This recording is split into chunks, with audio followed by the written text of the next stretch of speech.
janvier. Entre parenthèses, qu'y a-t-il de plus agréable que le soleil d'hiver? Rien.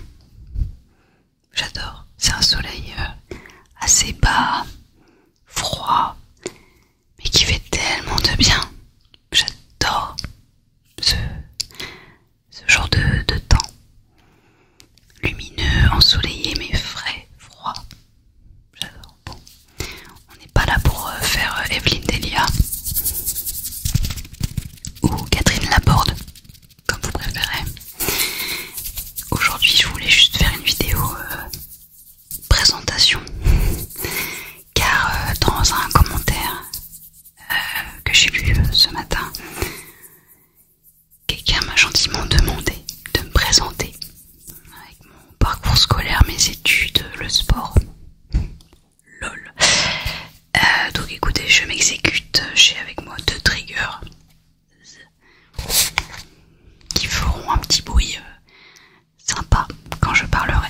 Alors, je vais essayer d'être concise. Ce n'est pas mon fort, je crois que vous le savez. Bonjour, je m'appelle Charlotte. J'ai 29 ans. Je suis née en mai 94 dans une ville de région parisienne.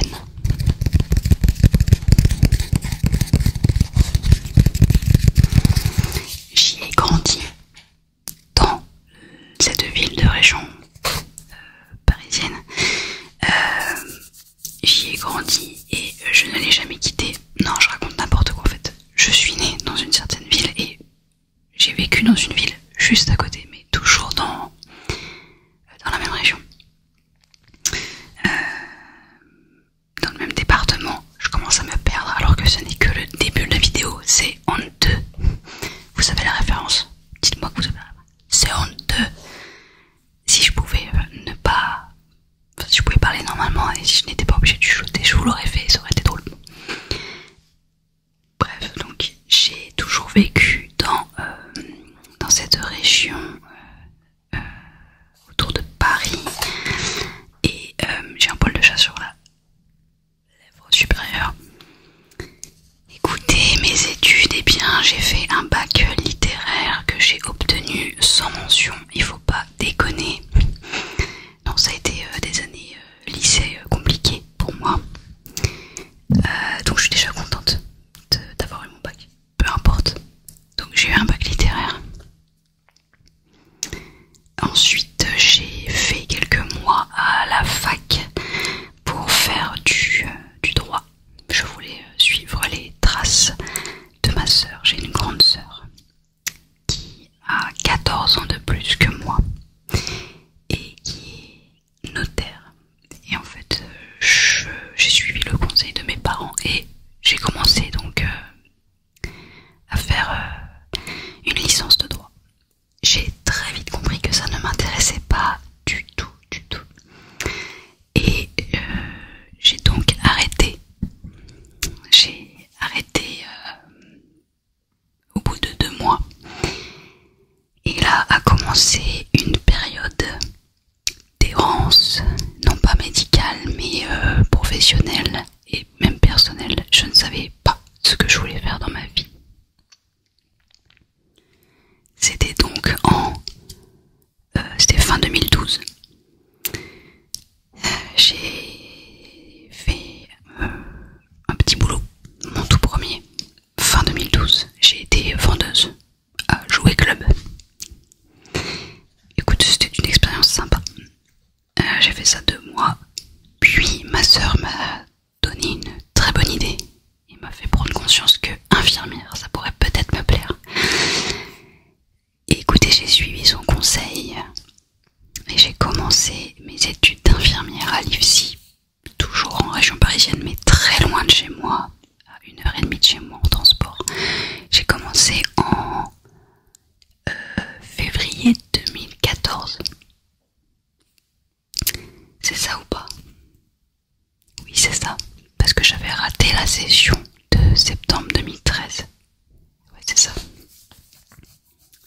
Du coup, il y a eu une période expérience professionnelle assez longue. Bon, je me rappelle plus en fait, je crois que je confonds les années. J'ai eu mon bac en 2012, j'ai été vendeuse à jouets club en 2012 ou 2013, je ne sais plus. Non, c'était plutôt en décembre 2013. Ouais, voilà, ça doit être ça. Puis en février 2014, j'ai commencé mon IFSI, Institut de formation en soins infirmiers. L'IFSI, ça dure 3 ans. C'est 3 ans de stage et de cours théoriques dans l'institut de formation qui se trouve souvent dans un hôpital, ou même peut-être tout le temps dans un hôpital. En fait, je peux vous le dire, j'étais à Raymond Poincaré, à Garches, dans le 92, 78, je sais plus, 78 ou 92. Et donc voilà, c'était parti pour 3 ans d'études pour devenir infirmière, des études très difficiles, qui m'ont paru interminables, semées d'embûches, semées de remises en question, semées de stages sur le terrain, donc à l'hôpital, de stages extrêmement compliqués qui m'ont appris la vie, vraiment concrètement. On s'en prend plein la gueule et c'est là qu'on voit si on est fait pour ça ou pas. Je fais une pause.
Je l'ai obtenu en mars 2017 et j'ai commencé à travailler dans mon premier service le 3 avril 2017, je m'en rappelle encore. C'était, je peux vous le dire, c'était en maladie infectieuse et tropicale dans un hôpital parisien. J'y suis restée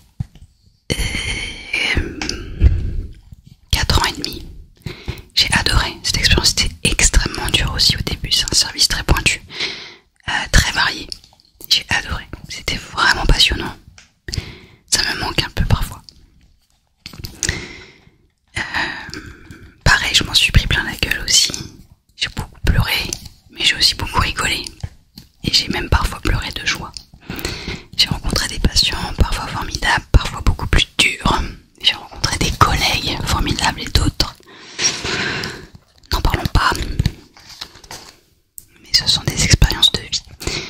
J'ai rencontré des collègues qui sont maintenant mes amis. 6 ans après. Voilà, donc la maladie infectieuse, ça m'a forgé un certain caractère et ça m'a appris 80% de ce que je sais maintenant. Surtout que c'est un service plutôt renommé et de pointe à Paris et même peut-être en France. Il est connu pour accueillir une multitude de patients différents et beaucoup de pathologies diverses. Des fois ça me manque, mais je pourrais pas y retourner.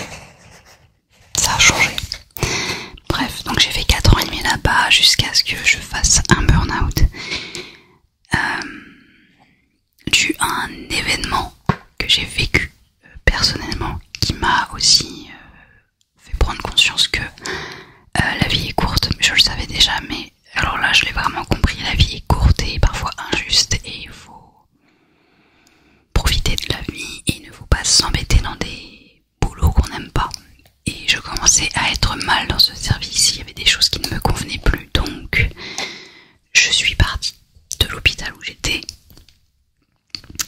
pour me rapprocher de chez moi et pour faire quelque chose de plus cool. Et je suis allée en psychiatrie dans une clinique privée à 1/4 d'heure de voiture de chez moi. Ça m'a changé la vie car je passais d'1 heure de transport matin, 1 heure de transport le soir à 15 minutes matin, 15 minutes soir. Comment vous dire que ça change tout? Quel bonheur. Par contre, c'était le seul point positif à cette expérience. Non, pas vraiment, j'abuse, mais ça ne m'a pas du tout intéressée. J'avais adoré mon stage de psychiatrie étant étudiante et je pensais que ce serait la même chose là, et non, vraiment, je n'ai pas aimé cette clinique, j'ai pas aimé les soins, j'aimais pas l'encadrement, je n'aimais pas la manière de travailler, beaucoup de choses qui ne me correspondaient pas et c'était vraiment pas intéressant pour moi. Il y avait presque pas de soins et bon voilà. Je vous passe les détails. C'était en 12 heures et j'ai donc découvert le 12 heures à ce moment-là et je me suis dit que c'était drôlement chouette de venir travailler que 3 jours ou 4 jours par semaine et puis d'avoir le reste chez soi. C'est quand même très agréable. Voilà, au bout d'1 mois et demi, je suis partie de cette clinique et je suis retournée à l'hôpital, celui que j'avais quitté, pour être infirmière au pool, P-O-O-L, le pool, c'est un mot anglais. En fait, ça veut dire la suppléance. Je ne sais pas si vraiment pool veut dire suppléance. En tout cas, voilà, j'ai été infirmière à la suppléance. Ça veut dire que chaque jour, j'avais une mission différente. Chaque jour, on me disait, alors demain, tu seras à tel endroit de telle heure à telle heure. Toujours dans ce même hôpital, pas ailleurs. Hein. Ce n'est pas de l'intérim, c'est de la suppléance dans l'hôpital même. Et après 1 mois comment dire, j'ai été doublée pendant 1 mois dans certains services un peu pointus et un peu compliqués que je ne pouvais pas maîtriser facilement. Après 1 mois de formation, on va dire, on m'a lâché, j'ai été infirmière de la suppléance pendant 2 mois et je me suis rendu compte que ce n'était pas fait pour moi, moi qui suis angoissée de nature. En fait, l'instabilité, devoir changer de service tous les jours, de rencontrer de nouvelles personnes, même si au bout d'un moment on connaît un peu tout le personnel de tous les services parce qu'on va tellement partout qu'on commence à vraiment connaître tout l'hôpital, ça c'est bien, mais de devoir s'acclimater à chaque fois, tous les jours, redécouvrir un service, redécouvrir comment ça fonctionne, les soins, la manière de travailler qui n'est jamais la même, revoir des collègues qu'on aime parfois plus ou moins, des pathologies qu'on n'aime vraiment pas parfois et on n'a pas le choix en fait. On nous dit il faut aller là demain parce qu'il y a un besoin infirmier, et ben on n'a pas le choix, il faut y aller. On peut parfois se débrouiller, échanger avec une collègue de la suppléance qui est sympa, mais c'est quand même rare, ça se fait pas comme ça. Et en fait voilà, cette instabilité, le fait de devoir aller dans des services que j'ai détestés, style la réanimation et le service de salle de réveil. Salle de réveil ça allait encore, mais la réanimation j'ai détesté au plus haut point. J'ai très mal vécu les moments là-bas. Donc me dire que j'allais continuer à y aller souvent car j'étais infirmière de la suppléance en 12 heures et non pas en 7h30. Et seules les infirmières en 12 heures peuvent aller en réanimation, etc.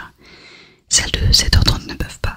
Donc j'étais obligée d'y aller relativement souvent pour pallier au manque d'infirmières. Donc je me suis dit que ce n'était pas fait pour moi, j'avais des angoisses, j'avais un psoriasis partout, enfin vraiment ça n'allait vraiment pas. J'essayais de prendre sur moi, de me dire que j'allais m'y faire, mais non, vraiment non. Alors j'ai encore changé et j'ai atterri dans un service dans lequel j'étais allée une seule fois, une seule journée, et qui m'a plu honnêtement. J'y étais allée donc en tant que suppléante, ça s'était bien passé, l'équipe était adorable, les soins intéressants, et je me suis dit que, et il manquait du monde, je me suis dit que c'était peut-être l'occasion. Donc je me suis retrouvée en hématologie adolescente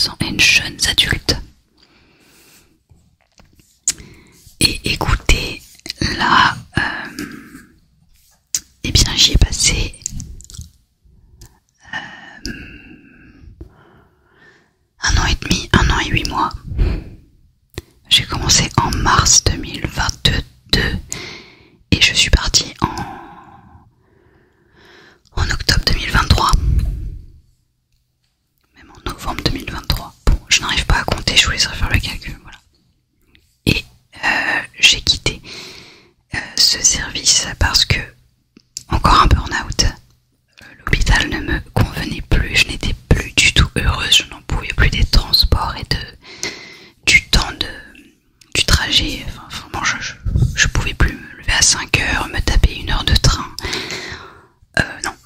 Non, vraiment, j'en avais ras-le-bol. Les conditions de travail déplorables, le manque de reconnaissance, tout ce qu'on connaît, hein, du travail infirmier et de l'hôpital en général.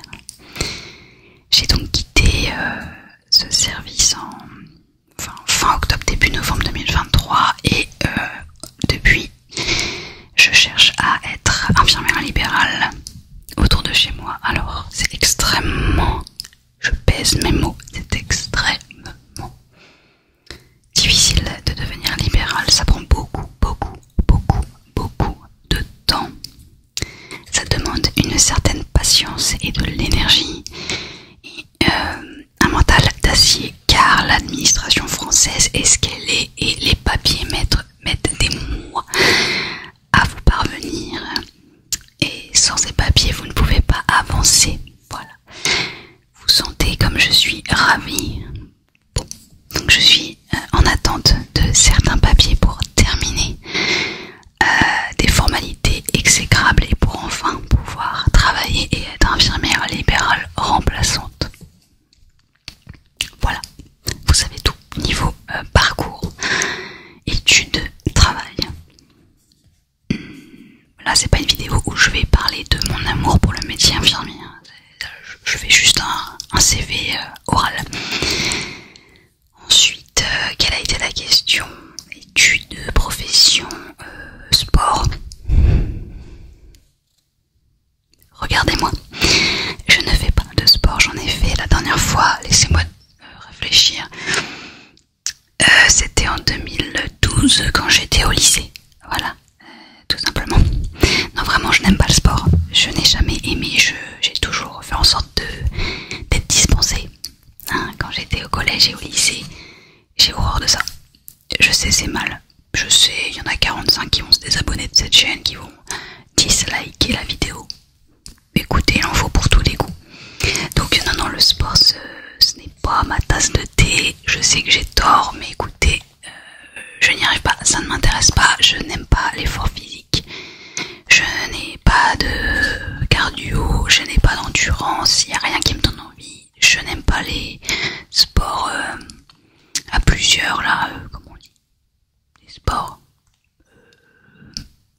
J'ai plus le mot, en tout cas, à plusieurs. Même toute seule, ça m'ennuie, j'ai pas la motivation. Voilà, donc non, le sport il n'y en a pas. J'aime bien marcher, mais c'est pas un sport. Mais disons que j'aime bien marcher, voilà. J'aime bien aussi le vélo d'appartement. Dans mon ancien service, donc en hématologie, il y avait des vélos d'appartement dans tous les couloirs. Et j'en faisais de temps en temps, et ça j'aime bien. Le temps passe vite, c'est sympa. T'écoutes de la musique, tu regardes des séries.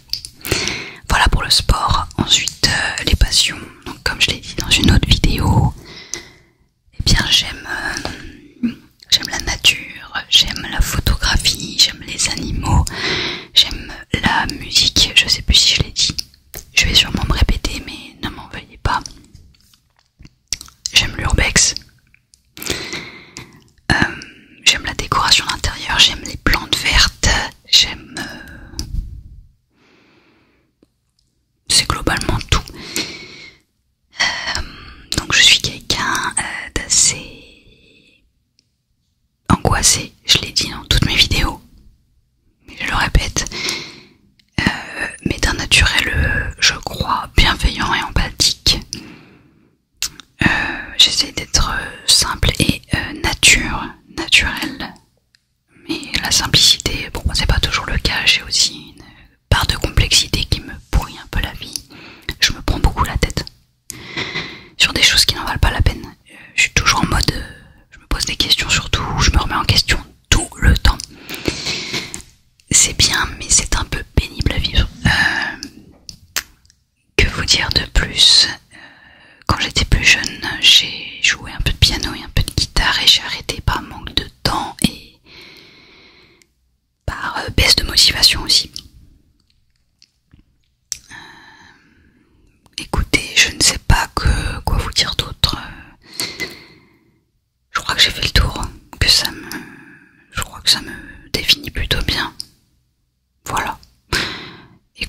j'ai même pas utilisé ce trigger là qui est la tablette de mon copain. Je m'étais dit que si je trouvais pas mes mots, ça pouvait meubler un peu, en toute honnêteté. J'ai juste fait celui-là, mais je le ferai dans une autre vidéo. J'ai pas tant envie que ça, mais ici on ne se force pas. Voilà, j'espère que vous en aurez appris un petit peu plus sur moi, que j'aurais pas dit trop de conneries, et que vous avez quand même peut-être réussi à vous détendre malgré la luminosité. Mais quand on a un si beau soleil, ce serait vraiment dommage de fermer le volet, non? Je vous dis à très bientôt dans une prochaine vidéo ASMR.